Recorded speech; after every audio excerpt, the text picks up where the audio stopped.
birds of a feather flock together. You run around with losers, you will end up a loser. Unconsciously, you will pick up their ways, you will pick up their habits, you'll pick up, most importantly, their attitude about life. If you're around cynical, negative people all the time, you will become cynical and negative. So you got to watch yourself. Many of us are living out the lives of other people, living out their conclusions, living out of their consciousness. The other thing is that you begin to looking at your life and looking at what it is that you want to achieve. Another crucial thing that you must do is align yourself with powerful people. Align yourself with people that can encourage you, people that can empower you, people that you can learn from, people that you can grow from. That's very important. See, if you have people around you that can contribute to your growth. When I wanted to become a speaker, I joined the National Speakers Association. I wanted to be around the Dr. Norman Vincent Peales, the Zig Ziglars, the Dwayne Dyers. I wanted to be around people that were doing what I wanted to do. I wanted to learn from them. You want to do that too. You want to align yourself with people who think like you, people who dream like you, people who want more out of life, people that are stretching and searching and seeking some higher ground in life, as opposed to the majority of people. Somebody said, always strive to get on top in life because it's the bottom that's overcrowded. See, you don't want to be on the bottom. See, it's easy to be on the bottom. It doesn't take any effort to be a loser. It doesn't take any motivation, any drive in order to stay down there on a low level. But it calls on everything in you, ladies and gentlemen. You have to harness your will to say, I'm going to challenge myself. Sometimes I have to pull myself out of bed and say, come on, Les. Things I know I should do, I don't do. Things I shouldn't do, I do. I found that the biggest enemy you have to deal with is yourself. There's an old African proverb that says, if there's no enemy within, the enemy outside can do us no harm.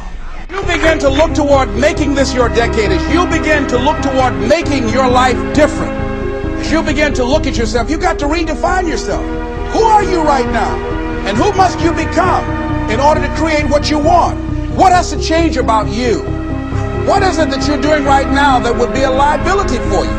As you begin to look toward the future and take inventory of yourself, what is it about you right now that you've got to leave this behind because this no longer fits? Looking at where you want to go and the kind of person that you must become, the kind of standards that you have for you. What is it that you must do differently? It makes sense unless you change your pattern, unless you change the way you're thinking, unless you change your behavior, you're going to continue to produce the results in your life. See, all of us are winners, but some of us are producing results that we don't want. And so all you have to do is look at your game plan, look at your strategy. How is it that you have been being? What is it that you've been doing to produce this? So you're the director, you're the producer, you're writing the script, you're the star of your life. And as you begin to look at your life, you can decide whether or not it's a smash or whether or not it's a flop. That's in your hands. Look at your life, look at where you want to go. Don't worry about your circumstances. Don't worry about your age. I have a friend who's up in age, over 70, and she wanted to build a multi-million-dollar complex. Her name is Dr. Johnny Coleman. Lenders and bankers say, you can't do that, you're too old. She ignored them. That building now stands, ladies and gentlemen, a multi-million-dollar structure. But there are a lot of people who would have listened to that. There are a lot of people that would not have even gotten to that point. They would have talked themselves out of even going down to the bank to ask for it, because they've already said no to themselves. See, it's time now. If you want to make this your decade, you've got to start saying yes to your life. You've got to start saying yes to your dreams, yes to your unfolding future, yes to your potential, as opposed to saying no. See, 87% of our self-talk is negative. So you've got to make a conscious, deliberate, determined effort to say yes to your dreams. Why not? Why not me? Don't spend time like most people going through life complaining. You got to learn to let the past go so you can grow. Many people never act on their dreams because they allow their past experiences to determine what their possibilities are. Whatever you've done in the past, that's not a reflection of your possibilities. That's just a reflection of your consciousness. That's just a reflection of your development and your growth. The future is unfolding for you right now. The future is unlimited for you right now. No one knows where you can go. No one knows what you're capable of or what's possible for you. You don't even know that. I had no idea, ladies and gentlemen. No one could have convinced me that I was able to do this. I never forget, I was speaking in Detroit, and a high school friend of mine saw me afterwards. He was backstage. He said, I can't believe it's the same person. And I thought for a moment, and I said, it's not. The person you know, he's gone. We have the power to change our personal history, changing the direction of our lives, changing our thoughts, changing where we want to go, exploring new horizons. So as you begin to look at this decade and affirming that this is your decade, as you set goals that will make you stretch, that will bring out the best in you, as you begin to remove the negative, toxic people from your life, as you decide to take some chances in life, and that's one of the things that's very important. God said, if you're not willing to risk, you cannot grow. And if you cannot grow, you cannot become your best. And if you cannot become your best, you cannot be happy. And if you can't be happy, then what else is there? Most people never achieve their goals because most people suffer from possibility blindness.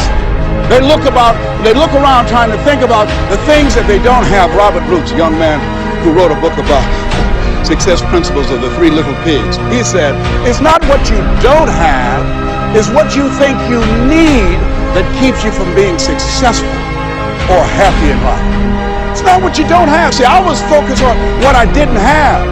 Don't have a college degree, don't have any credentials, never worked for a major corporation. I was focused on the negative things. It said, negative things are the things that you see when you're not focused on your goal. What do you come with?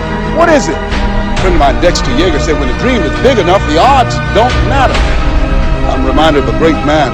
I was reading Time magazine talking about some of the great minds of the last century. They didn't mention his name, Dr. Howard Thurman, one of the mentors of Dr. Martin Luther King Jr., also an advisor to Mahatma Gandhi and Albert Schweitzer. And he said, the ideal situation for a man or woman to die is to have family members standing around their bed praying with them as they cross over. But imagine, if you will, being on your deathbed and standing around your bed, the dreams given to you by life, the ideas that you never acted on, the talents, the gifts, the abilities that you never used. And there they are, standing around your bed, looking at you with large, angry eyes, saying, we came to you, and only you could have given us life. And now we must die with you forever. And the question is, if you died this very moment, what will die with you? What dreams, what ideas, what talents, what leadership potential, what greatness that you showed up to bring, that you allowed fear or procrastination to hold you back? Perhaps that's why Henry David Thoreau wrote the words, oh God, to reach the point of death, only to realize that you've never lived, only to realize that you've never scraped the surface of your potential. When you don't have a true appreciation and acceptance for who you are, and you allow yourself to be immobilized by fear, what happens in the process is that you begin to abuse yourself. You begin to sabotage your life, you begin to sabotage your dreams, you begin to unconsciously work against yourself. You become your own worst enemy. So what do you do about that? Well, you begin to realize that your dream and your gifts have so much meaning and so much value for you till your hunger for them will begin to push you past the fear. Your hunger to have them will give you a special drive. As you work on yourself, as you begin to acknowledge your true identity, the true power that you have, the true capacity you have to bring about change, the miracle-working power that you have within yourself to do the things that you want to do. When you take them on, I'm reminded of a man who, this gentleman was doing a special study of a special tribe in Africa, headhunters.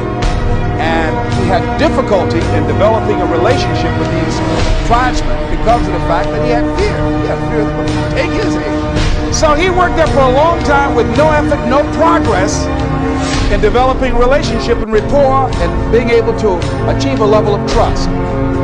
So finally one night while he was in bed, he was thinking about it. What is it that you came here to do? What is your life work as a missionary? I want to study these tragedies. So what's the worst thing that they can do to you? Kill you. And he just decided, hey, this is what I came here to do. I know that there's some risk involved, and I'm going to do it, come what may. He said, I'm not going to be afraid. He went back the next day, and he started doing the work and trying to talk to and interview many of the members of this tribe. And they began to respond to him. They threw out the welcome mat to him. And years later, when people came to see what his progress was, they asked him, how were you able to do this? How did you convert the relationship from being hostile to that of being positive? And he said something I think has value for all of us. He said, when life can no longer threaten you with death, what else is there? And the majority of the fears that we have are not life or death fears. They're not those kind of fears. But through our imagination, we blow them out of proportion, and we give them more power than they actually have or deserve, and we permit them to govern our lives.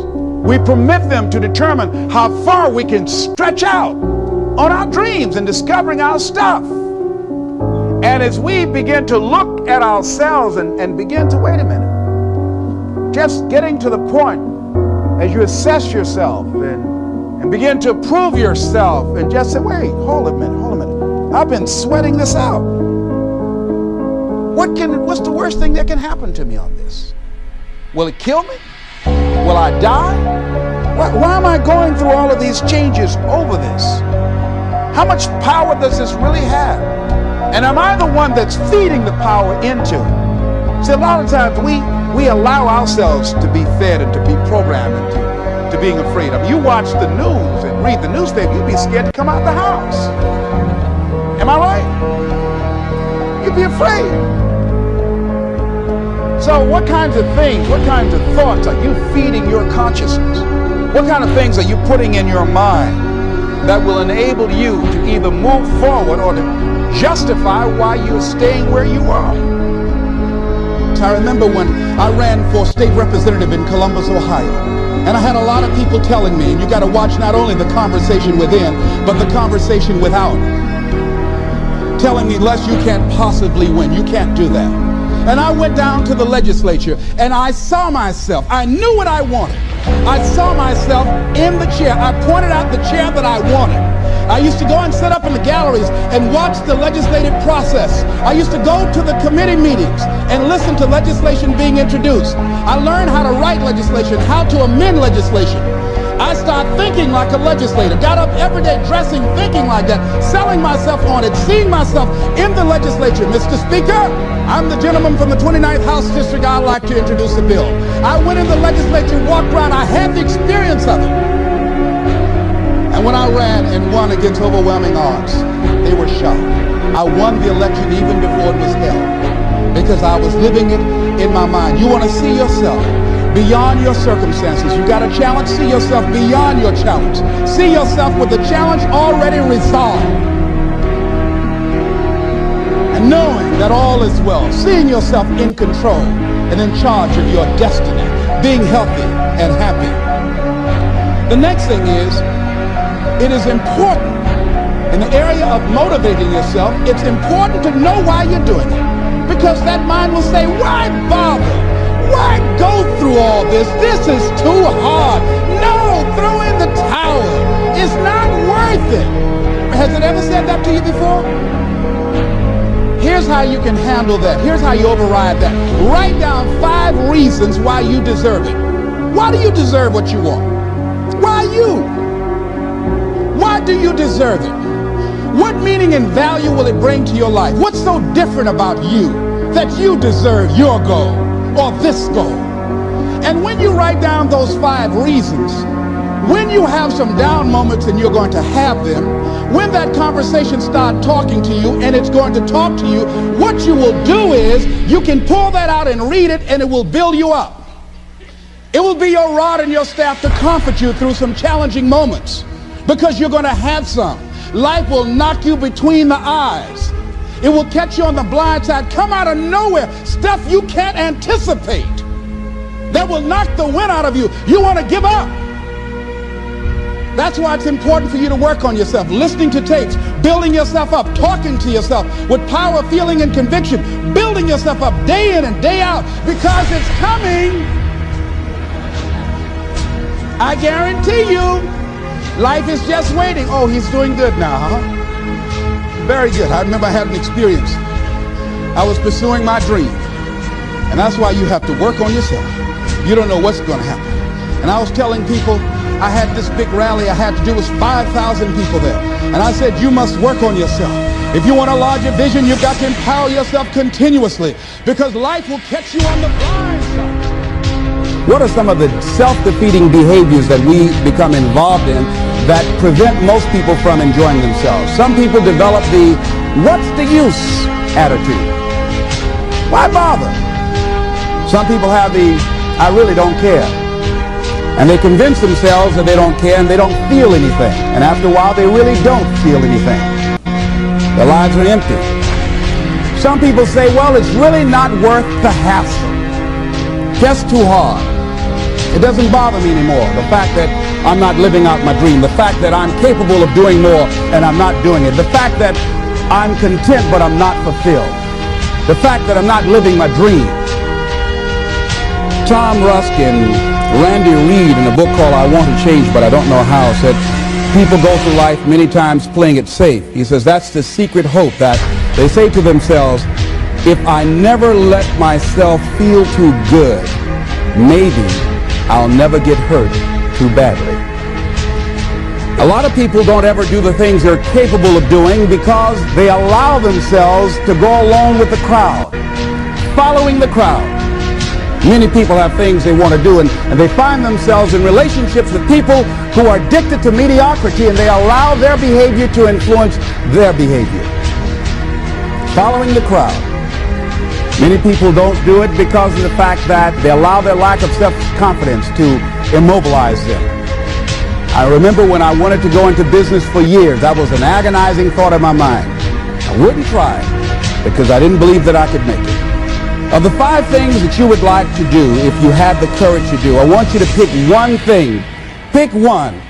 And here's how to set it up for yourself that will help free you and get you unstuck. What is the worst thing that can happen if you do it?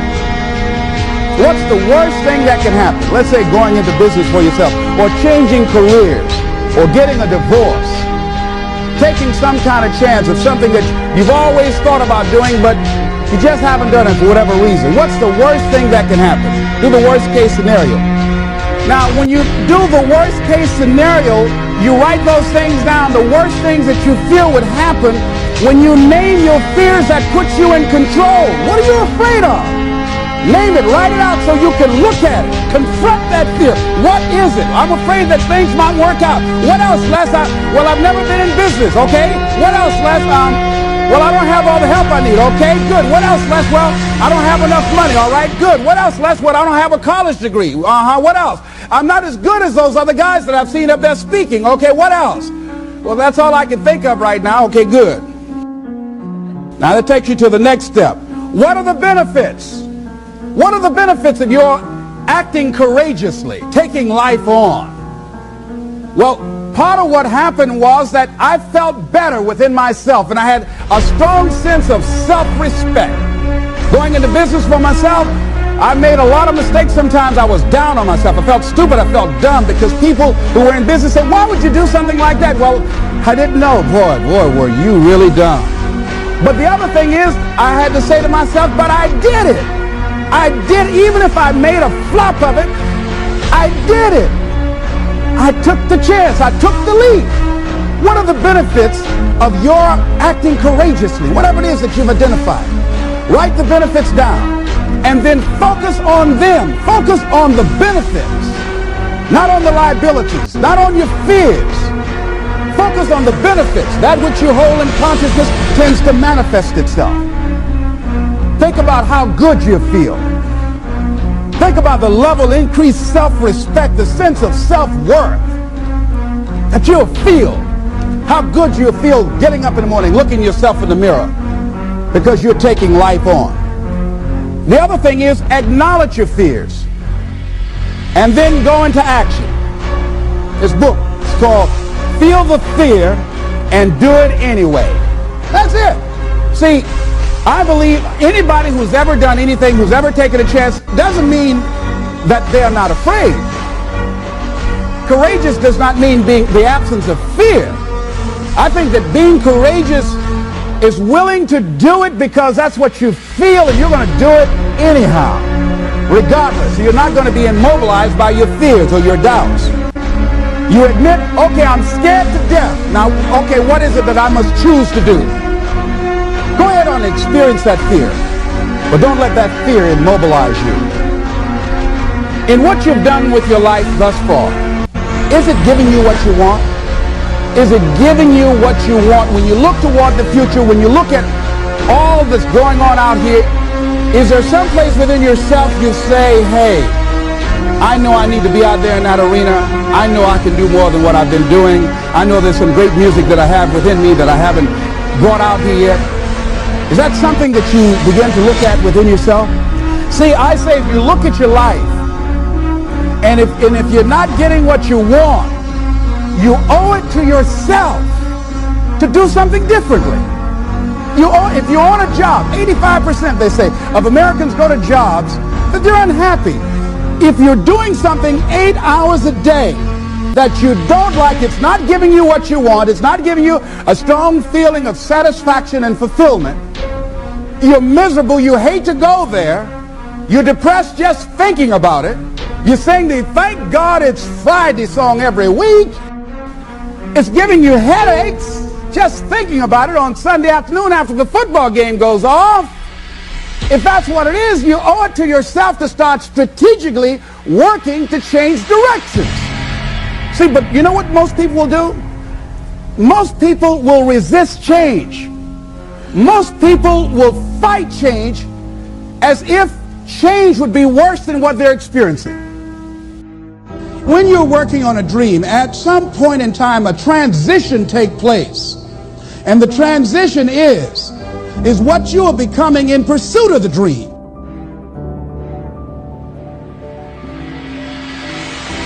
Because even if you don't get the dream, you become such a strong and powerful person, it will so change your life, you can look at something else and say, well, I think I'll go do this then. Because you've now developed yourself in such confidence and such competence in how to deal in the arena of life that you can move into another area and not miss a beat.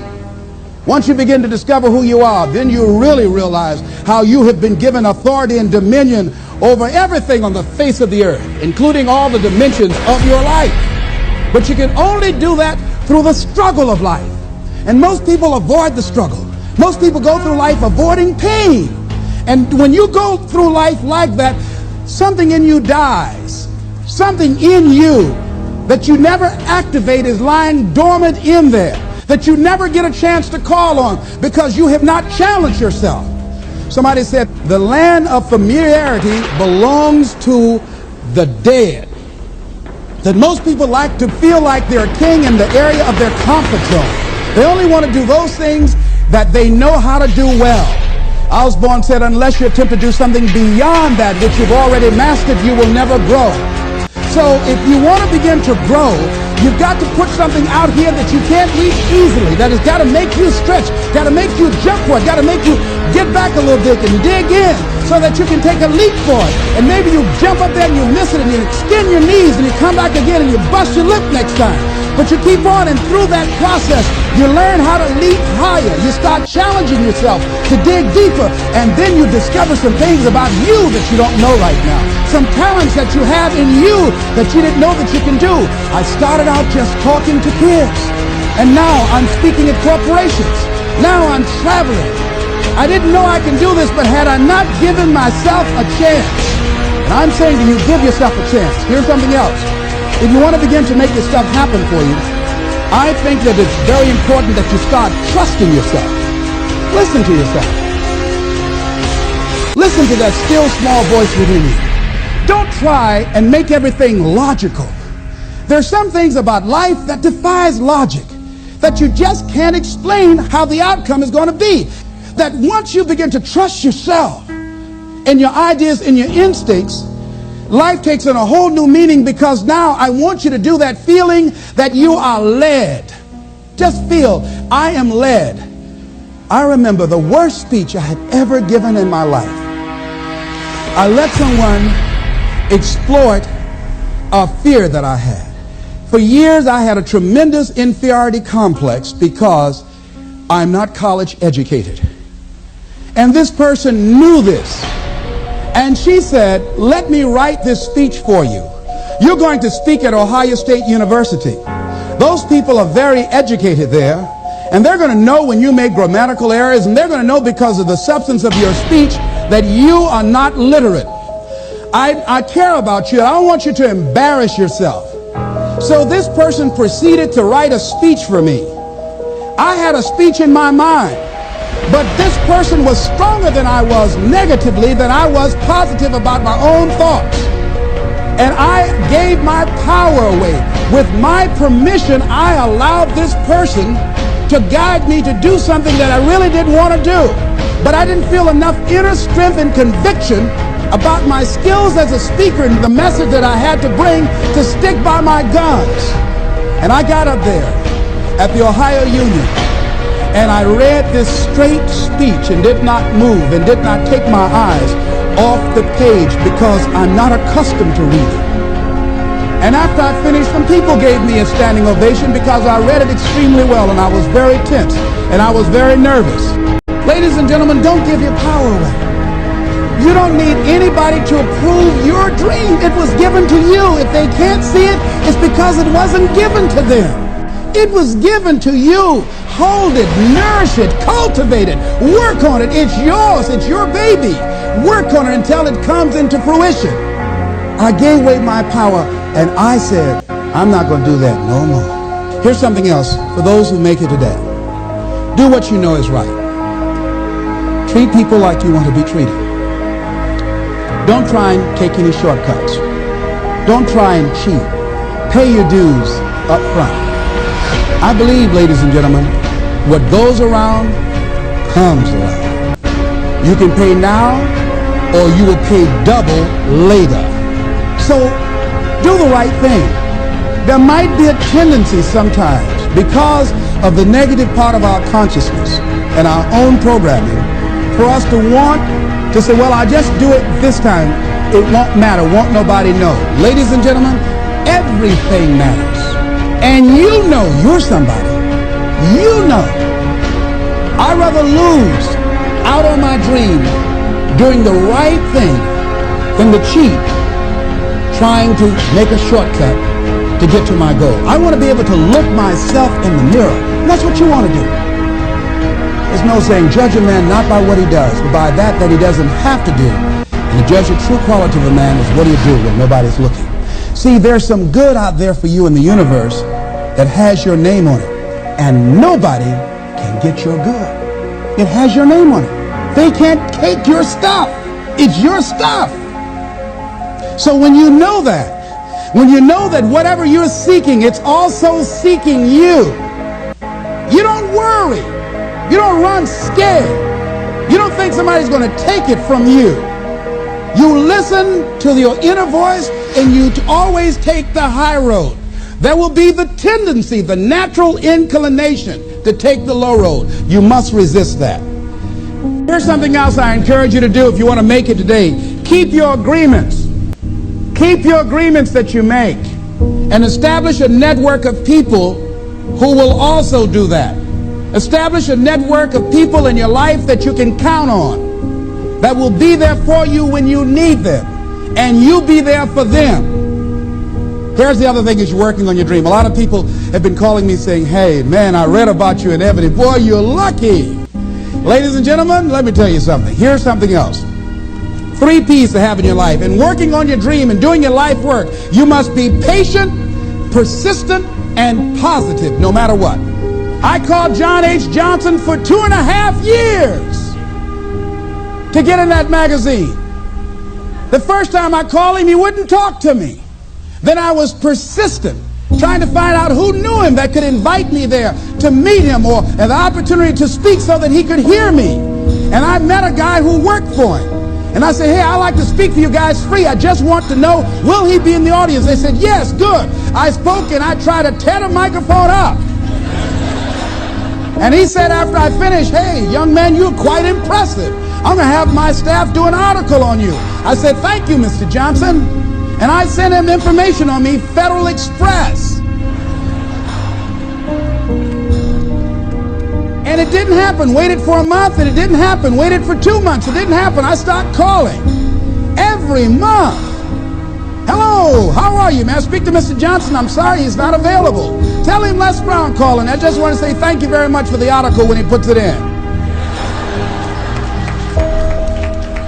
I kept on doing it, kept on calling, sending new articles, sending new information on me, kept on upgrading the information on me, sending him thank you letters. Thank you, Mr. Johnson. I was always positive. I could have gotten negative saying, where did you lie to me? Why you gonna tell me you were gonna put me in the magazine and you didn't do it? I could have got an attitude. Be positive no matter what. Because when you are negative, ladies and gentlemen, you're sending out negative energy and you're blocking your good. So don't send out any negative energy. Don't take it personal. I didn't care what he thought of me or the staff, that I was a nuisance to them. They get paid to deal with people like me. See, a lot of people have an idea or a dream and they give up on it. No, don't do that. Work your dream until it gets hard. See, most things don't happen as soon as we think they should happen. The messenger of misery might drop in on you and say hello. Murphy's Law might come by and thump you on the head. Any number of things can happen to interrupt your flow. It's okay. Don't take it personal. Just acknowledge what's going on. It's called life. And keep on working on your dream. Continue to keep on knocking, because this is your life. This is what you love. This is your passion. Step back. Don't judge it. If you judge it, judge not yet, lest ye be judged. Why? Because when you judge it, you invest emotion in it, and that emotion could be anger, and guess what? That hurts you. That doesn't hurt anybody else. One doctor said, the man who angereth me killeth me. And then he allowed someone to egg him into an argument on the floor of the National Medical Convention and suffered a massive heart attack. When you're in a state of anger, you have so much acid in your blood, if they withdrew some blood from you and inserted it into a pig, it would die from the acid. So what do you want to take yourself out early for by internalizing things? Shakespeare said, nothing is neither good nor bad, but thinking makes it so. So judge not according to appearances, but right judgment, and feel that everything is going to work out for you because you're patient, you're persistent, and you're going to be positive no matter what. Don't allow other things or people or circumstances to determine what your reaction is going to be. I was out to dinner with some people, and we had a waitress that was quite discourteous and rude. And the people around me took an attitude about it. I learned how to observe life. I think that in order to overcome life, you've got to learn how to observe it. Just stand back and watch what's going on and choose not to buy into it. I said, excuse me, ma'am. I said, do you know what TIP stands for? She said, no. I said, TIP stands for to ensure promptness. We've been sitting here a long time. I want to give you $5 up front to ensure a prompt meal. Would you assist me? She gave me the biggest smile and said, oh, of course I will. And I said, by the way, I'm not with these people. I'm going to be sitting at another table. Please put my meal over there. Serve them by themselves. See, I don't want to make anybody angry who goes behind closed doors to prepare my food. Oh, no. So don't allow people to determine how you are going to respond to them or circumstances. Learn to look at it. A friend of mine, Tom Perkins, handsome, articulate man in his mid-50s. He had a tremendous business, and at the height of his success, someone was killed in his business. He was sued and lost $750,000. Lost his business, lost his family, lost his home, everything. He was devastated, ladies and gentlemen. He started living in his car. He would wash up in a McDonald's across from Howard University on Georgia Avenue in Washington, D.C. He said, Les, I was so depressed. He said, I had everything, and then one day I lost it all. He He said, I didn't want to live anymore. He got some sleeping pills. He took over 35 sleeping pills, and he laid down, folded his hands across his chest, and he said he went to sleep to die. 2 days later, much to his amazement, he woke up. He couldn't even get that right. I said, what happened then, Tom? He said, an incredible thing happened. He said he was laying there for a moment. He said, and a voice said to him inside his mind, it wasn't your life to take. That was one thing. He said, since that day, when I get any major challenges, I don't take it on myself personally. I feel that I've got somebody with me. He said, I'll never leave you nor forsake you. He said, hey, I said, God, you got to handle this for me. This is too much for me. He said, I don't sweat the challenges of life. Repeat after me, please. Don't sweat the small stuff. Because it's all small stuff.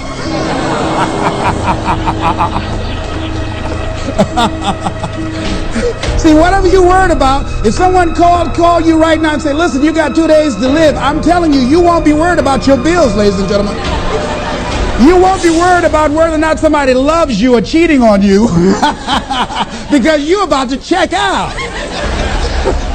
Okay?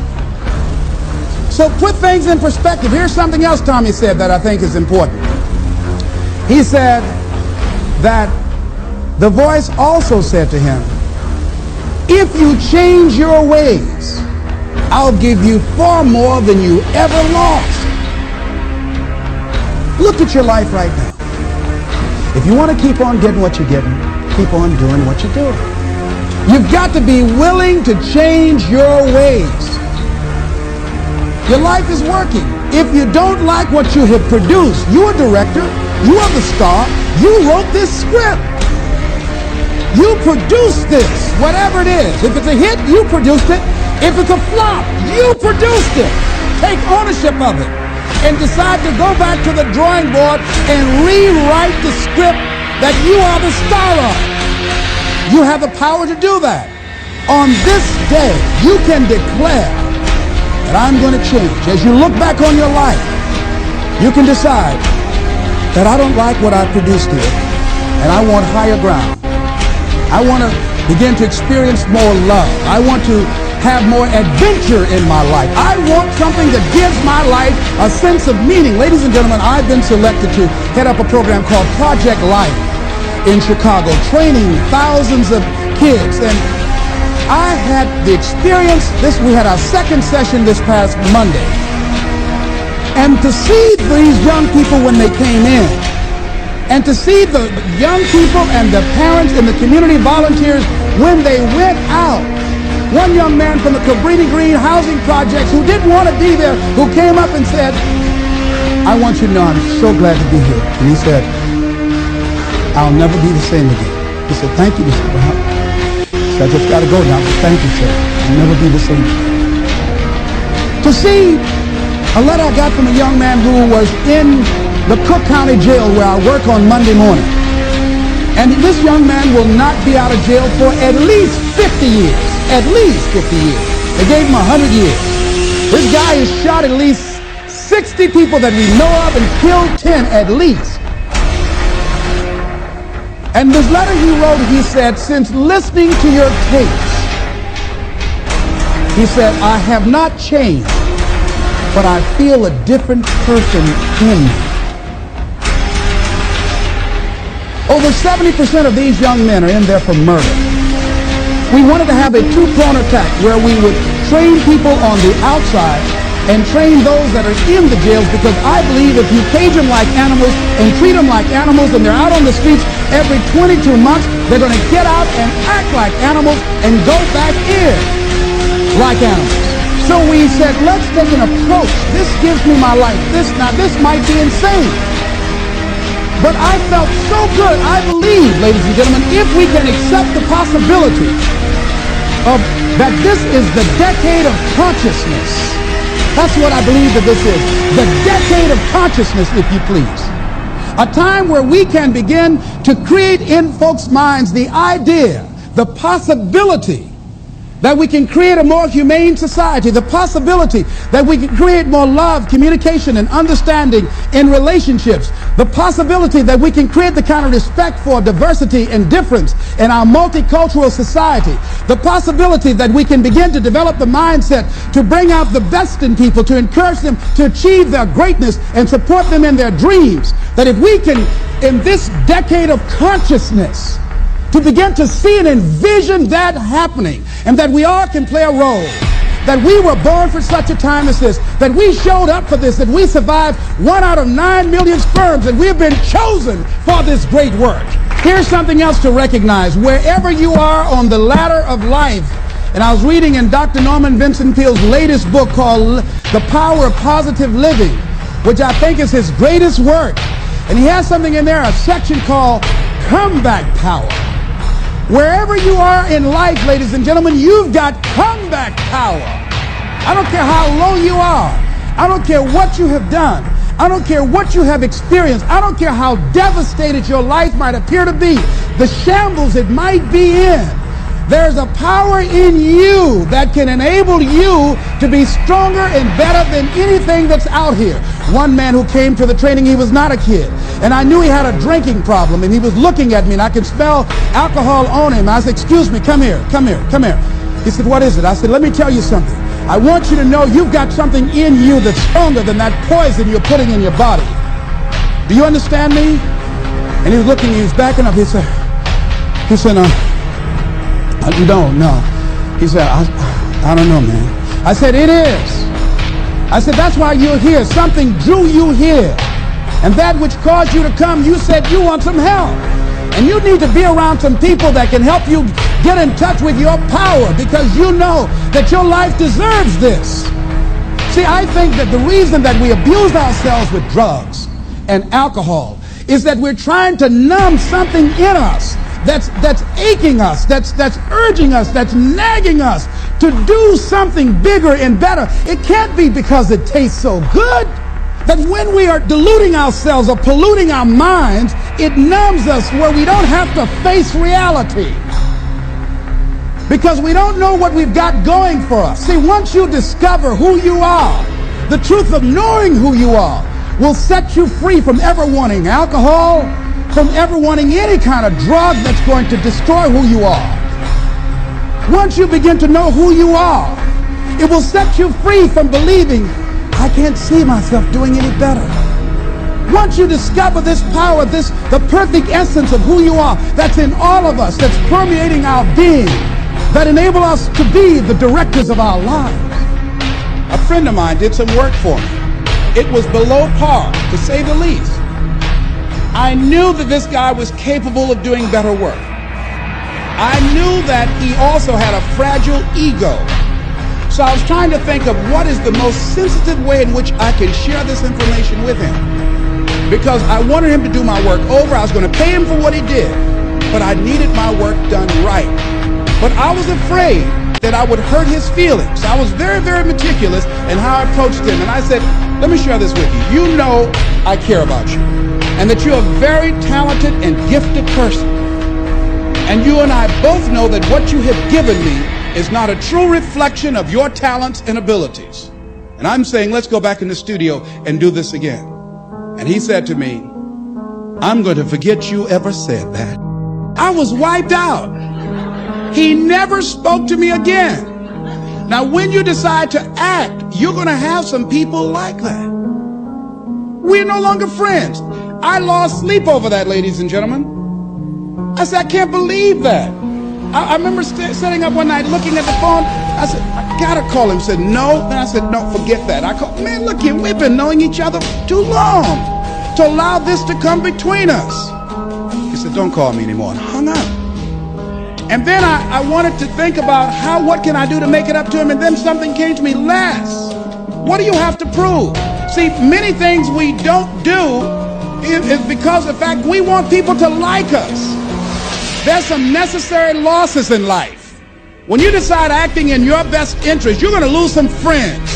Everybody's not going to approve of you. There's some people that won't like you. Who do you think you are? You're arrogant. What do you think you can do? You think you can get away with that? You're selfish. thanks, I got that. It's my life. And so what I'm saying to you is that as you begin to look out on your life, this is challenging. This is not easy acting. So what are the things that we can begin to do to harness our will? Number one, you've got to bring it out and look at it. You've got to take the power out of it. You've got to expose it to the truth. And the truth is that it has no power over you. So write down something you want to act on, but for some reason that you've been holding back, and look at it. The next thing is, ask yourself the question, is it helping you to continue to put it off? If it's an asset for you to continue to procrastinate, then continue to do that. But if it's a liability for you, if it's causing you some mental and some emotional challenges, or perhaps a financial problem, look at that. Examine that for what it is. Next step, ask yourself, what's blocking you? What's preventing you from acting? Why don't you have the courage to handle that? Why won't you face that? What are you running away from? What kind of avoidance behavior are you engaged in? So what is the worst thing that can happen? I want you to visualize that, experience that, feel the nervousness and the discomfort. And the more you run it in your mind, the less power that it will have. When we look out on our lives, you ask the question, what are you going to do? Look at, as you think about this that you know you need to handle, what are you going to do? And then write down 3 strong reasons on why you know you must take action. And be explicit and descriptive in your reasons, because your reasons have power. Your reasons will drive you. When you have doubt, when your faith becomes weak, your reasons will fortify your faith. When you have an inner conversation, say, no, don't do that. Your reasons will become your rod and your staff to comfort you, to take you through those challenging moments. So write down your reasons. And what you will find, that when you decide to act, when you decide to take life on, and let me warn you, it can be painful, it will be uncomfortable, and that's where the growth is. When you're uncomfortable, when you're stretching out, when you're taking life by the collar, you're going to get thrown to the ground again and again and again. But when you have determination, and you know that what you're doing is right, it gives you your life, it gives a special meaning and power to you, you will have some power from on high. You will discover some things about yourself that will begin to electrify your personality. You'll begin to discover some things about you that you don't know you've got. Some people wish they could do better, but some people expect to do better. Where are you on that? Let's look at what are the things we can do to increase our self-approval, our self-appreciation, our self-acceptance. Here's number 1, love yourself. Make caring for you the highest priority in your life. Take care of you. Look out for what truly satisfies you. We're not taught to love ourselves. We're not taught to look out for ourselves. We're not taught to take care of ourselves, to become sensitive to our wants, to our needs, our desires. So make a conscious effort. Make you number 1 priority. Your peace of mind.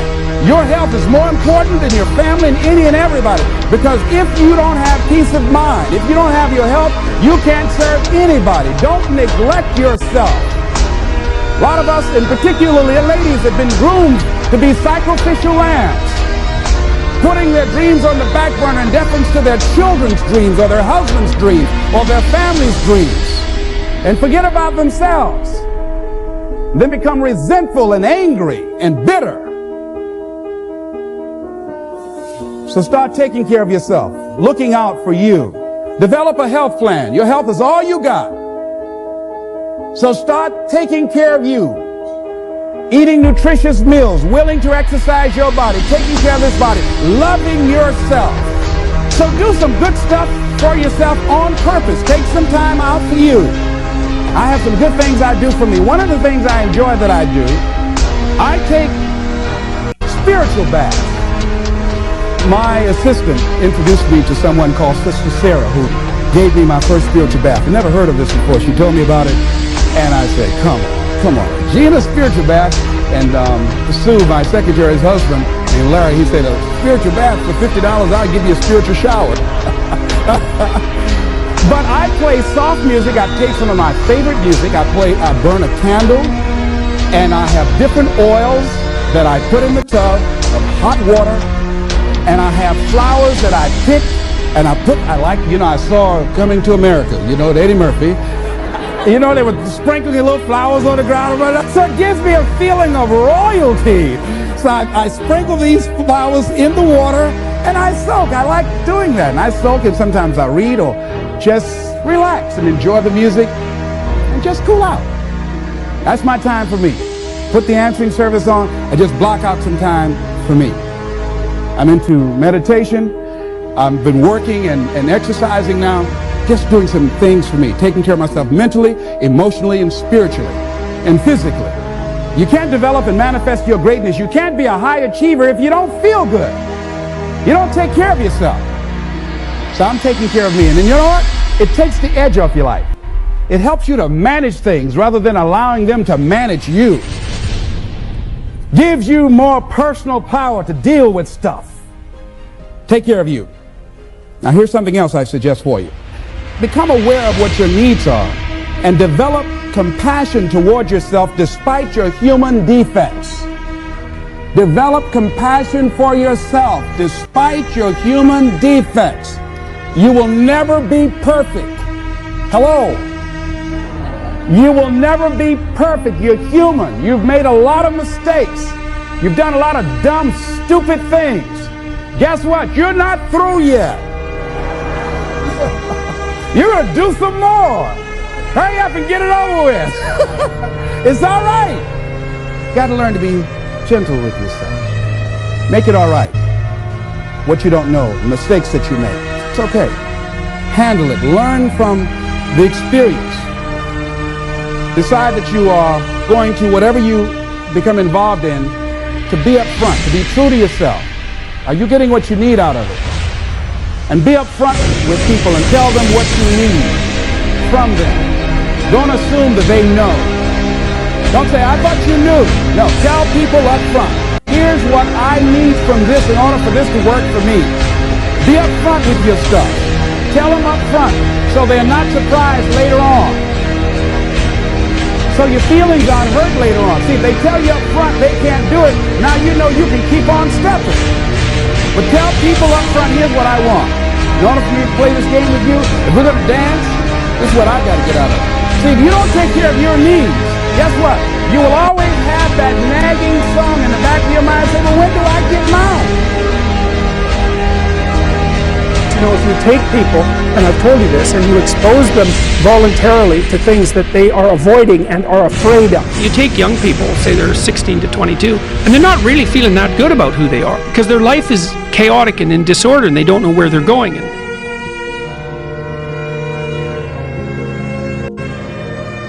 you take people, and I've told you this, and you expose them voluntarily to things that they are avoiding and are afraid of, that they know they need to overcome in order to meet their goals, their self-defined goals. If you can teach people to stand up in the face of the things they're afraid of, they get stronger. And you don't know what the upper limits to that are, because you might ask yourself, like, if for 10 years, if you didn't avoid doing what you knew you needed to do, by your own definitions, right, within the value structure that you've created to the degree that you've done that, what would you be like? Well, there are remarkable people who come into the world from time to time, and there are people who do find out over decades-long periods what they could be like if they were who they were, if they spoke their being forward. And they get stronger and stronger and stronger, and we don't know the limits to that. We do not know the limits to that. And so you could say, well, in part, perhaps the reason that you're suffering unbearably can be left at your feet, because you're not everything you could be, and you know it. And of course, that's a terrible thing to admit, and it's a terrible thing to consider, but there's real promise in it, right? Because it means that perhaps there's another way that you could look at the world and another way that you could act in the world, so what it would reflect back to you would be much better than what it reflects back to you now. I often ask undergraduates how many hours a day you waste or how many hours a week you waste, and the classic answer is something like 4 to 6 hours a day. You know, inefficient studying, watching things on YouTube that not only do you not want to watch, that you don't even care about, that make you feel horrible about watching after you're done. That's probably 4 hours right there. You know, you think, well, that's 25 hours a week, it's 100 hours a month, that's 2.5 full work weeks, it's half a year of work weeks per year. And if your time is worth $20 an hour, which is a radical underestimate, it's probably more like 50 if you think about it in terms of deferred wages. If you're wasting 20 hours a week, you're wasting $50,000 a year. And you are doing that right now. And it's because you're young, wasting $50,000 a year is a way bigger catastrophe than it would be for me to waste it, because I'm not going to last nearly as long. And so if your life isn't everything it could be, you could ask yourself, well, what would happen if you just stopped wasting the opportunities that are in front of you? You'd be who knows how much more efficient. 10 times more efficient. 20 times more efficient. That's the Pareto distribution. You have no idea how efficient people get. It's off the charts. Well, and if we all got our act together collectively and stopped making things worse, because that's another thing people do all the time, not only do they not do what they should to make things better, they actively attempt to make things worse because they're spiteful or resentful or arrogant or deceitful or homicidal or genocidal, or all of those things all bundled together in an absolutely pathological package. If people stopped really, really trying just to make things worse, we have no idea how much better they would get just because of that. One of the things psychologists have done for the last 20 years, especially the social psychologists, is push this idea of self-esteem. You should feel good about yourself. And I think, why would you tell someone 20 that? It's like, you should feel good about who you are. It's like, no, you shouldn't. Why should you feel good about who you are? It's like, you should feel good about who you could be. I'm not saying that people shouldn't have confidence, but like often you take young people, say they're 16 to 22, and they're not really feeling that good about who they are because their life is chaotic and in disorder and they don't know where they're going and they don't know which way is up. But the thing is, it has to be stated with precision. It's like, you should treat yourself as if you're valuable, especially in potential. But you should concentrate on who you should become, especially if you're young. And so let's say you're miserable and nihilistic and chaotic and depressed and all of that now, and you have your reasons, you know, terrible parenting, abuse, all of those things. It's like, well, you should feel good about yourself. It's like, no, it's not the right message. Is that it's more like you should understand how much potential there is within you to set that straight. And then you should do everything you can to manifest that in the world, and it will set it straight. And that's better than self-esteem. It's like, you're in a crooked, horrible position. Okay, fine. There's a lot of suffering and pain associated with that. Yeah, you can't just feel good about that because it's not good. But you can do something about it. You can genuinely do something about it. And I think all the evidence suggests that that's the case. So I'm telling young people, look, no matter how bad your situation is, I'm not going to pretend it's okay. It's not okay. It's tragic, tainted with malevolence. And some people really get hurt by malevolent people. Like, you know, terribly hurt. Sometimes they never recover. It's really awful. But there's more to you than you think. And if you stand up and face it with a positive, with a noble vision, with discipline and intent, you can go far farther to overcoming it than you can imagine. And that's the principle upon which you should predicate your behavior. And I think that one of the things that's really nice about being a clinical psychologist is that this isn't just guesswork. Like, one of the things, we know two things in clinical psychology. One is truthful conversations redeem people. Because if you come to a clinical psychologist whose worth is salt, you have a truthful conversation. The conversation is, well, here's what's wrong with my life, and here's what caused it. You know, maybe it takes a year to have that conversation, and both of the participants are doing everything they can to lay it out properly. Here's how it might be fixed. Here's what a beneficial future might look like. And so it's a completely honest conversation if it's working well. And all that's happening in the conversation is that the two people involved are trying to make things better. That's the goal. Let's see if we can have a conversation that will make things better. Okay, so we know that works. It does make things better. And then another thing we know is that, well, let's say there's a bunch of things that you're afraid of that are in your way. So you have some vision about who you want to be. Maybe you have to, you know, you want to be successful in your career, so you have to learn to talk in front of a group. It's like, okay, well, you're afraid of that. So no wonder you don't want to be humiliated. So, okay, so what do we do about that? Well, maybe we first get you to speak in front of one person and then 3 people, you know, for 5 minutes and then for 10 minutes. Like, graduated exposure to what you're afraid of, voluntary graduated exposure to what you're afraid of, is curative. And that's true. It works. The documentation is in. It's how people learn. So to tell people that if you confront the world forthrightly, if you speak the truth, and you expose yourself courageously to those things that you're afraid of, that your life will improve, and so will the life of people around you. Like, as far as I'm concerned, that's as close to undeniable fact as we've got. And it also dovetails nicely with the underlying archetypal stories, the heroic stories. Like, go out there, find the dragon, confront it. It's a dragon, it might eat you, it's dangerous. But it's worse to cower at home and wait for it to come and devour you. Go out there, confront it, get the gold, share it with the community. It's like, yeah, it's the oldest story of mankind. What could you do to improve yourself? Well, let's step one step backwards. The first question might be, why should you even bother improving yourself? And I think the answer to that is something like, so you don't suffer any more stupidly than you have to. And maybe so others don't have to either. It's something like that. You know, like there's a real injunction at the bottom of it. It's not some casual self-help doctrine. It's that if you don't organize yourself properly, you'll pay for it, and in a big way, and so will the people around you. Now, and you could say, well, I don't care about that, but that's actually not true. You actually do care about that, because if you're in pain, you will care about it. And so you do care about it, even if it's just that negative way, you know. It's very rare that you can find someone who's in excruciating pain who would ever say, well, it would be no better if I was out of this. Sort of pain is one of those things that brings the idea that it would be better if it didn't exist along with it. It's incontrovertible. So you get your act together so that there isn't any more stupid pain around you than necessary.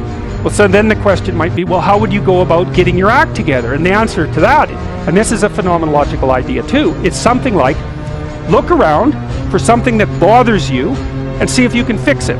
So now you think, well, let's say you go into you can do this in a room. It's quite fun to do it just when you're sitting in a room, like a room, maybe your bedroom. You can sit there and just sort of meditate on it and think, okay, if I wanted to spend 10 minutes making this room better, what would I have to do? And you have to ask yourself that, right? It's not a command, it's like a genuine question. And things will pop out in the room that you know, like, there's a stack of papers over there that's kind of bugging you, and you know that maybe a little order there would be a good thing, and you know, there's some rubbish behind your computer monitor that you haven't attended to for like 6 months, and the room would be slightly better if it was a little less dusty and the cables weren't all tangled up the same way. And like, if you allow yourself just to consider the expanse in which you exist at that moment, there'll be all sorts of things that'll pop out in it that you could just fix.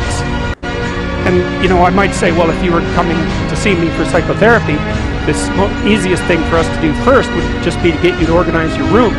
You think, well, is that psychotherapy? And the answer is, well, it depends on how you conceive the limits of your being. And I would say, start where you can start. You know, if something announces itself to you, which is a strange way of thinking about it, as in need of repair, that you could repair, then hey, fix it. You fix 100 things like that, your life will be a lot different. You know, I often tell people too, fix the things you repeat every day, because people tend to think of those as trivial, right? You get up, you brush your teeth, you have your breakfast, you know, you have your routines that you go through every day. Well, those probably constitute 50% of your life. And people think, well, they're mundane, I don't need to pay attention to them. It's like, no, that's exactly wrong. The things you do every day, those are the most important things you do. Hands down. All you have to do is do the arithmetic. You figure it out right away. So 100 adjustments to your broader domain of being, and there's a lot less rubbish around, and a lot fewer traps for you to step into. And so that's in keeping with Jung's idea about erasing once you've got your mind and your emotions together, and once you're acting that out, then you can extend what you're willing to consider yourself and start fixing up the things that are part of your broader extent. Now, sometimes you don't know how to do that, so you might say, imagine you're walking down Bloor Street and there's this guy who's like alcoholic and schizophrenic and has been on the streets for 10 years. He sort of stumbled towards you and, you know, incoherently mutters something. That's a problem. And It would be good if you could fix it, but you haven't got a clue about how to fix that. You just walk around that and go find something that you could fix, because if you muck about in that, not only is it unlikely that you'll help that person, it's very likely that you'll get hurt yourself. So, just because while you're experiencing things announce themselves as in need of repair doesn't mean that it's you right then and there that should repair them. You have to have some humility. You don't walk up to a helicopter that isn't working and just start tinkering away with it. You have to stay within your domain of competence. But most of the time, if people look at their lives, it's a very interesting thing to do. I like the idea of the room, because you can do that at the drop of a hat. You go back to where you live and sit down and think, okay, I'm going to make this place better for half an hour. What should I do? And you have to ask, and things will just pop up like mad. And it's partly because your mind is a very strange thing. As soon as you give it a name, a genuine aim, it'll reconfigure the world in keeping with that aim. That's actually how you see to begin with. And so if you set it a task, especially, you have to be genuine about it, which is why you have to bring your thoughts and emotions together, and then you have to get them in your body so you're acting consistently.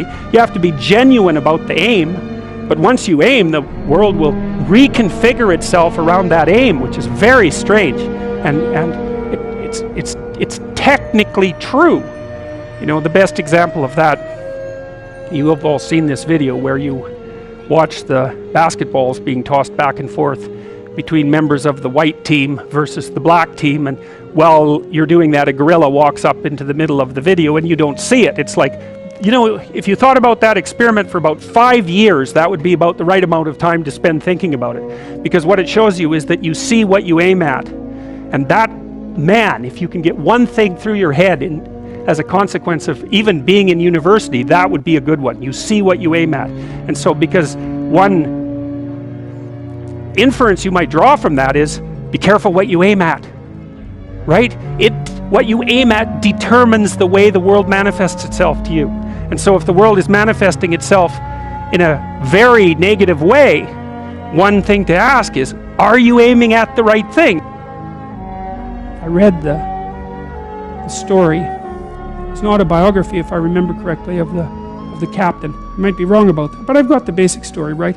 Well, they had a shipwreck in the Antarctica, and then they were there for a whole year in the Antarctica, and none of them died, not one. He didn't lose a single man, not one. He kept their morale high. And then they took this boat that was on the ship, and they crossed like 400 miles of the roughest ocean, the roughest frigid ocean in the world, right? You don't go in that ocean. And then they went to an island, and they walked across the island, across these mountains that no one else has ever climbed since.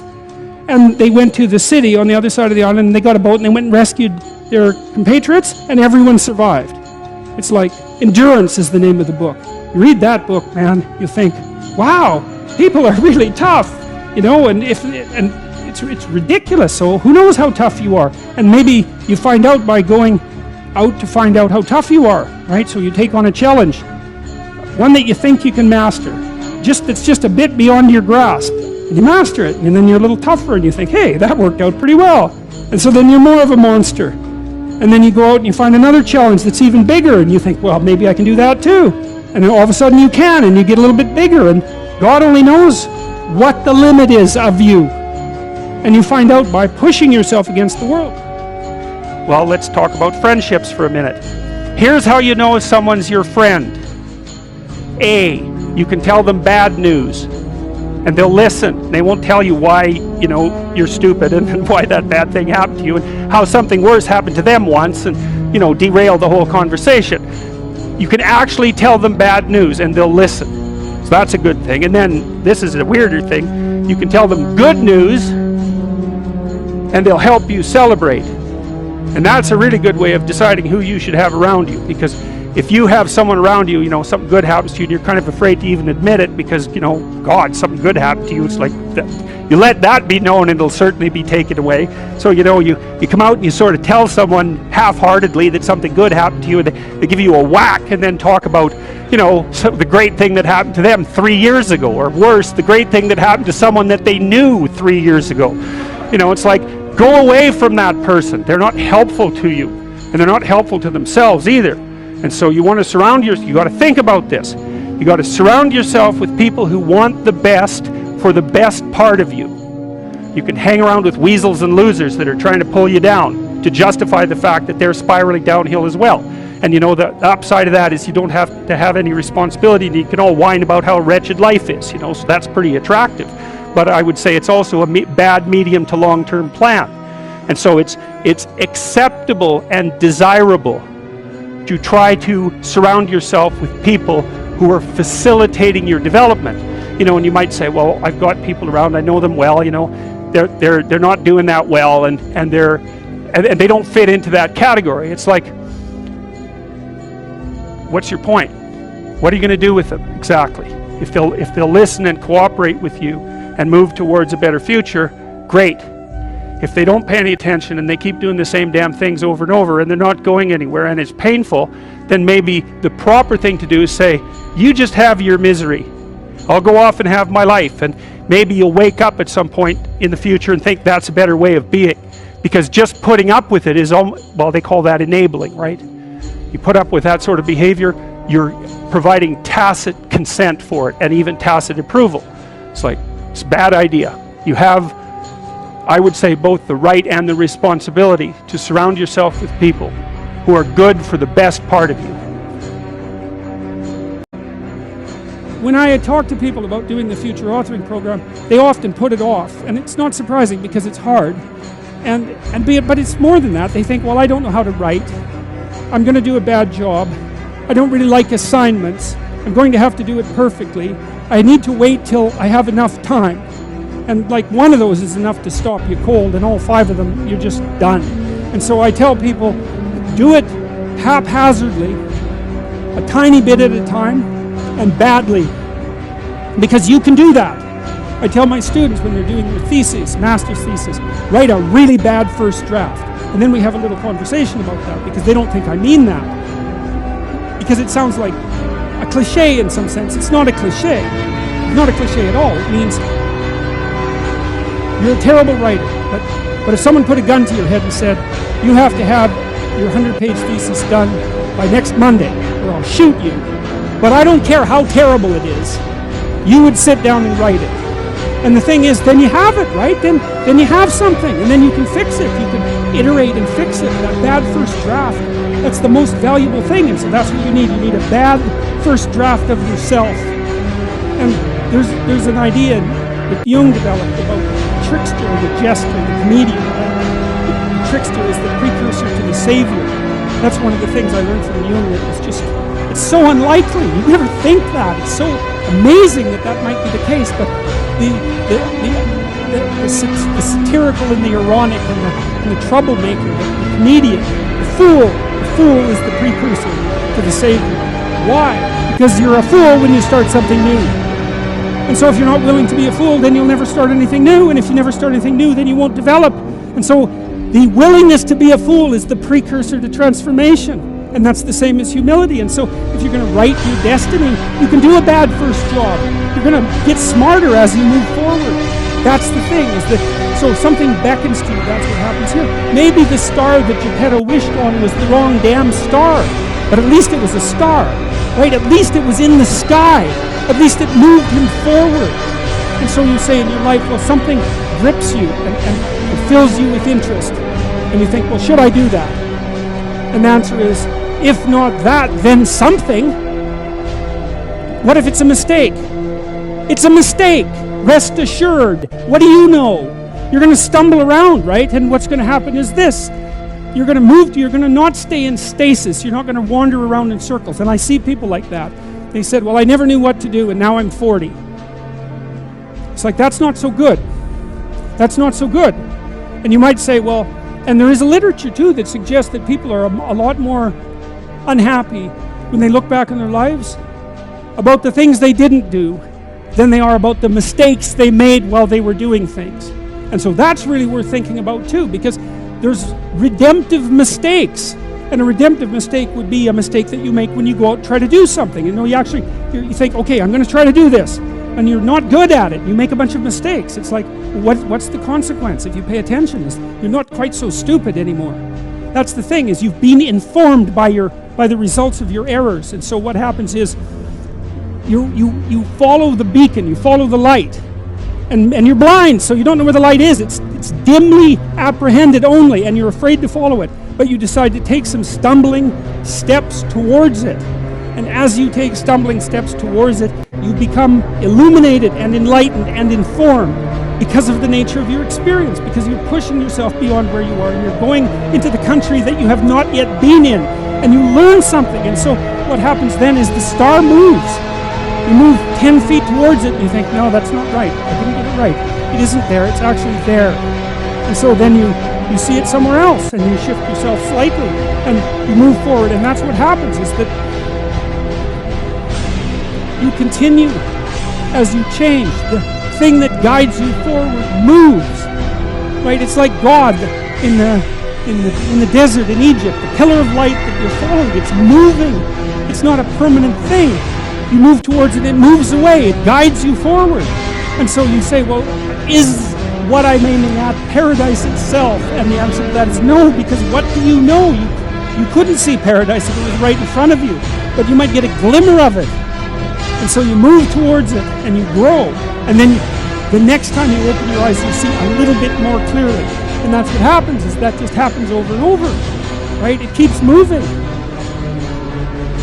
And so you move like this. But the thing that's so cool is that all those zigs and zags, you say, and each of those zags and zigs is a catastrophe. I hit a wall, my God, and then I had to die a little bit, and I barely got back up. It's a phoenix transformation at each turn, and it's painful. But the thing is that even though you've traveled 20 miles, let's say, on that road, and you've only moved 3 miles forward, you've moved 3 miles forward instead of falling backwards, because that's the thing too, is that if you stand still, you fall backwards. You cannot stand still, because the world moves away from you if you stand still. And there's no stasis, there's only backwards. And so if you're not moving back forwards, then you're moving backwards. And that's more of the underlying truth of the Matthew principle. To those who have everything, more will be given. From those who have nothing, everything will be taken. It's a warning. Do not stay in one place. Well, as you zig and zag, maybe the cataclysm of each transformation starts to lessen. There's not so much of you that has to die with every mistake. And maybe you end up oriented at least reasonably properly. And if you were sensible, that would have been your trip. But it wasn't, right? It's that. And perhaps it's a lot worse than that. Perhaps there's no shortage of backtracking. But it doesn't matter, because as you stumble forward, you illuminate and inform yourself. And perhaps that's partly because the world is made of information. And if you encounter it and tangle with it, then it informs you. And then you become informed, and then you're information, and then you're ready. Well, you should be afraid of taking risks and pursuing something meaningful. But you should be more afraid of staying where you are if it's making you miserable. It's like the first thing you want to do is dispense with the idea that you get to have any permanent security outside of your ability to contend and adapt. It's the same issue with children. It's like you're paying a price by sitting there being miserable. You might say, well, the devil I know is better than the one I don't. It's like, don't be so sure of that. The clock is ticking. And if you're miserable in your job now and you change nothing, in 5 years you'll be much more miserable, and you'll be a lot older. Now, I'm not talking about what makes you happy. It's a luxury to pursue what makes you happy. It's a moral obligation to pursue what you find meaningful. And that doesn't mean it's easy. It might require sacrifice. If you need to change your job too, let's say you have a family and children and a mortgage, you have responsibilities. You've already picked up those responsibilities. You don't just get to walk away scot-free and say, well, I don't like my job, I quit. That's no strategy. But what you might have to do is you think, oh, this job is killing my soul. All right, so what do I have to do about that? Well, I have to look for another job. Well, no one wants to hire me. It's like, okay, maybe you need to educate yourself more. Maybe you need to update your curriculum vitae, your resume. Maybe you need to overcome your fear of being interviewed. Maybe you need to sharpen your social skills. Like, you have to think about these things strategically. If you're going to switch careers, you have to do it like an intelligent, responsible person. That might take you a couple of years of effort to do properly. I think it's more important to have an ethos, an ethic. So I have a program, for example, called the Future Authoring Program, which is a writing program that enables people to develop a vision for their life and then to develop a strategy. And so it's based on the idea, imagine that, and it's an extension of the ideas in the book, or at least something along the same lines. The first thing that you want to do is figure out, imagine you were taking care of yourself, like you were someone you cared for, which is rule number 2, by the way, essentially. Then you should figure out, well, if you could have what you needed and wanted, what would it be? What sort of friends would you have? What would your family relationships look like? How would you conduct yourself with your children? How would you educate yourself? You need to think through how it is that your life could be properly arranged if you had that ability. And then you can aim at that. And the funny thing is that if you do posit a goal of that sort and work towards it, you will move towards it. The goal will change because you'll learn things along the way. But I mean, I've dealt with hundreds of people in my clinical and consulting practice, and we set a goal, we develop a vision, and work towards it, and things inevitably get better for people. So it's not a luxury, it's difficult. It's a moral responsibility, and it isn't happiness. It's not, the pursuit isn't for happiness. I've dealt with lots of people who have anxiety disorders, you know. And one thing about people who have anxiety disorders is they are not mysterious to me. I understand, it's no problem for me to understand why people have anxiety disorders, or why they're depressed, or why they have substance use problems. The mystery to me is always why people don't have all of those things at once, because everybody has a reason to be anxious. In fact, we have the ultimate reason to be anxious because we know that we're vulnerable and we know that we're going to die. And how you cannot be anxious under those circumstances is a great mystery. It's a massive mystery. And the same thing applies with regards to depression. And then the same thing applies to some degree with regards to drug and alcohol abuse. As I said last week, there's plenty of reasons to drown your consciousness in alcohol, that's for sure. We could refer to the aforementioned anxiety and depression, not least. And so, and the sorts of drugs that people are prone to take are chemicals that take the affective edge off the tragedy of life. Back to the issue of fear. Abraham is self-conscious, if that's what this commentary says, but the thing is he moves forward despite that. He's self-conscious and he knows the danger, but he moves forward despite that. And that's actually the appropriate response in the face of actual non-naive understanding of what constitutes life. Like if you're naive and you move forward, it's like, well, what the hell do you know? You know, there's no courage in naivety because you don't know what there is to stop you. You don't know what dangers you might apprehend.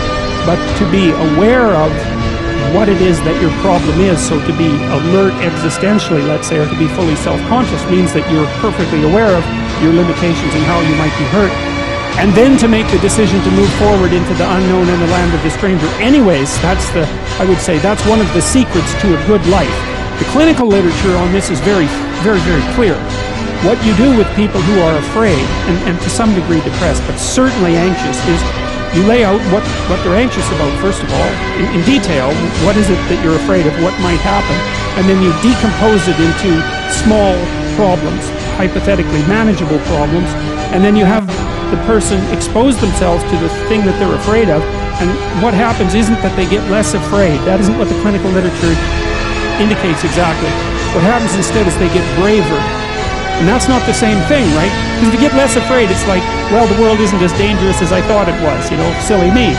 If you get braver, that's not what happens. What happens is, yeah, the damn world's just as dangerous as I thought, or maybe it's even more dangerous than I thought, but it turns out that there's something in me that responds to taking that on as a voluntary challenge and grows and thrives as a consequence. And there's no doubt about this. Even the psychophysiological findings are quite clear. If you impose a stressor on two groups of people, and on one group the stressor is imposed involuntarily, and on the other group the stressor is picked up voluntarily, the people who pick up the stressor voluntarily use a whole different psychophysiological system to deal with it. They use the system that's associated with approach and challenge, and not the system that's associated with defensive aggression and withdrawal. And the system that is associated with challenge is much more associated with positive emotion and much less associated with negative emotion. It's also much less hard on you because the defensive posturing system, the prey animal system, man, when that thing kicks in, it's all systems are go for you, you know. The gas is pushed down to the pedals pushed down to the metal and the brakes are on. You're using future resources that you could be storing for future time right now in the present to ready yourself for emergency. So there's nothing simple or trivial at all about the idea of being called to move forthrightly forward into the strange and the unknown. And there's a real adventure that's associated with that, right? So that's an exciting thing, which is part of the reason why people travel. And then also to see yourself as the sort of creature that can do that, is willing to do that on a habitual basis, is also the right kind of tonic for, I hate this word, for your self-esteem. You know, because self-esteem has nothing to do with feeling good about yourself.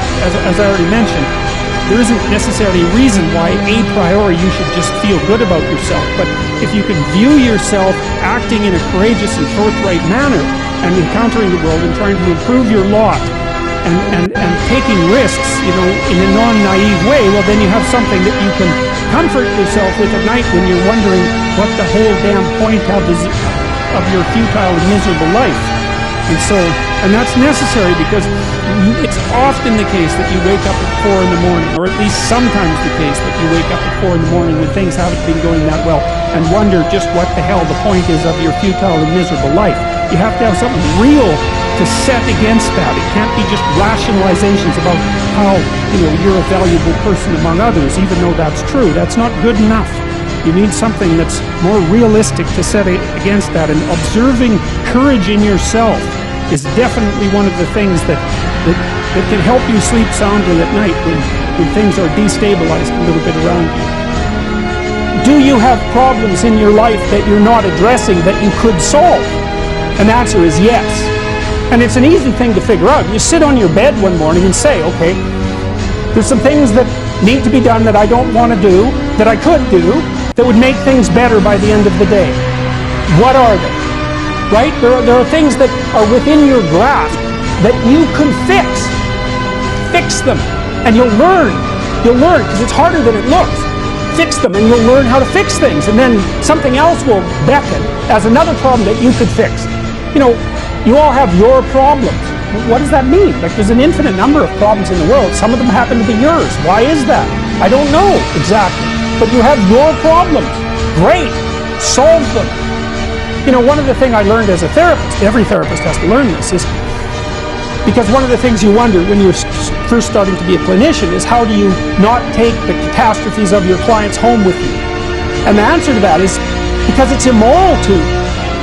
They're not your problems. They're their problems. Like, they're their life. You know, your problems are your life. You don't want to solve someone else's problems for them because you take away the deep meaning that's to be found in having them work through the problems on their own. And then you steal the credit. Well, I can help you with that. It's like, well, yeah, maybe, but I don't help you with the next problem then. So, in any case, you sort out the problems that are right in front of you, and it will make you grow very, very rapidly. And then you'll be able to sort out more complex problems without making them worse. Let's say that you go to a party and you're trying to impress the people that are there and you're trying to get them to like you, and so you maybe get jabbed at a little bit and you laugh and you go along with everyone so that they like you, and then you go home and you're bitterly resentful about the way that you were put down at this party, and that's going to make all sorts of aggressive, I wish I could have said, it's going to make all sorts of aggressive and vengeful thoughts sort of flash through your imagination. Well, the first part of the problem is that you were too much persona, right? You sacrificed yourself in some sense at the party so that people would like you. And in the second part, you're refusing to admit to the existence of those elements of you that would have actually protected you from doing that. So let's say you go home and you're all bitter and resentful and you have fantasies of revenge. I mean, that reveals to you the shadow part of you that's aggressive. And the thing is, you actually need that, because if you would have integrated that more successfully into your personality, when you went to the party, you wouldn't have had to let people put you down to get them to like you. You know, instead of having a face like this, which says, I'll take anything that's coming my way. You know, you have a face and a stance that's more determined and assertive. And if you manifest that properly, people aren't going to mess with you to begin with. But you know, you may have already adopted a morality that says, well, I have to be likable and I shouldn't do anything that causes any conflict and I shouldn't ever, you know, hurt anybody's feelings. And so you're just to present yourself as a punching bag and you think that that makes you a good person, but it doesn't. There's no integration of the shadow in that situation. We're having a conversation. I'm deciding I'm going to listen to you. Right? That's different than how people generally communicate, because usually when they communicate, they're doing something like, okay, we're going to have a conversation and I'm going to tell you why I'm right and I'll win if you agree. Or maybe you're having a conversation where, I don't know what you're trying to do. Maybe you're trying to impress the person you're talking to. So you're not listening to them at all. You're just thinking about what you're going to say next. Okay, so that's not this. This is, you might have something to tell me. And so I'm going to listen on the off chance that you'll tell me something that would really be useful for me to know. And so you can think about it as an extension of the Piagetian. You know, Piaget talked about the fundamentally important element of knowledge being to describe how knowledge is sought, the process by which knowledge is generated. Well, if you agree with me and I find that out, I know nothing more than I knew before. I just know what I knew before. And maybe I'm happy about that because, you know, it didn't get challenged. But I'm no smarter than I was before. But maybe you're different than me, and so while I'm listening to you, you'll tell me something I don't like. Maybe it's something I find contemptible or difficult, whatever. Maybe you'll tell me something I don't know, and then I won't be quite as stupid. And then maybe I won't run painfully into quite as many things. And that's a really useful thing to know, especially if you live with someone and you're trying to make long-term peace with them, is they're not the same as you. And their way they look at the world and the facts that they pull out of the world aren't the same as your facts. And even though you're going to be overwhelmed with the proclivity to demonstrate that you're right, it is the case that two brains are better than one. And so maybe 9 of the 10 things they tell you are dispensable, or maybe even 49 out of 50, but one thing, all you need to get out of the damn conversation is one thing you don't know. And one of the things that's very cool about a good psychotherapeutic session is that the whole conversation is like that. All you're doing is trying to express the truth of the situation as clearly as possible. That's it. And so, now, Roger's proposition, and I'll tell you why he derived it, was that if you have a conversation like that with someone, it will make both of you better. It'll make both of you psychologically healthier. So there's an implicit presupposition that the exchange of truth is curative. Well, that's a very cool idea. I mean, it's a very deep idea.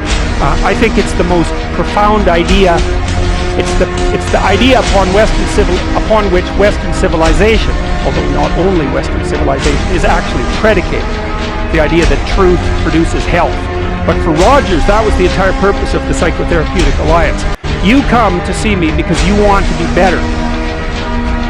You don't even know what that means necessarily, neither do I. We're going to figure that out together.